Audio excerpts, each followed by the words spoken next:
ายดีมื้อนี้เราจะมาอธิบายเกี่ยวกับการวัดแทกความดันเลือด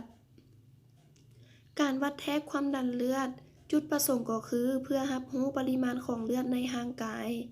และเพื่อรู้ว่าเป็นพยาธิความดันเลือดสูงหรือต่ำ โดยปกติแล้วคนเราจะมีความดันเลือดอยู่ที่ทางเทิง90-140ทางลุ่ม60-90ในการวัดแทกความดันเลือดจะมีวิธีคือดังนี้ ให้คนไข้นอนเหยียดแขนออกซื่อและพันอยู่ระหว่างกลางของหัวไหล่หาคอพ้นศอก แล้วบีบลมเข้าถุงลมที่พันแขนอยู่จนเข็มขึ้นฮอดเลข200จึงเซาบีบ แล้วค่อยๆปล่อยลมออกให้เข็มมันค่อยๆลงตามกงเตอร์ แล้วใส่หูฟังทั้งสองเบื้อง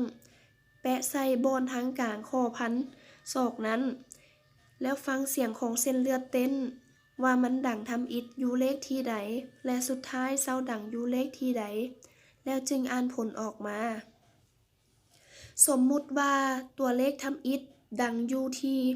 120และตัวเลขทางท้ายอยู่ที่80เฮาก็ควรอ่านผลออกมาเป็น120/80มิลลิบาลอดหรือว่า12/8ซังติบาลอดถ้าหากว่าคนเฮาหากมีความดันเลือดเกิน90/140หรือลุด60/90แสดงว่าความดันเลือดในร่างกายนั้นผิดปกติอาจจะเป็น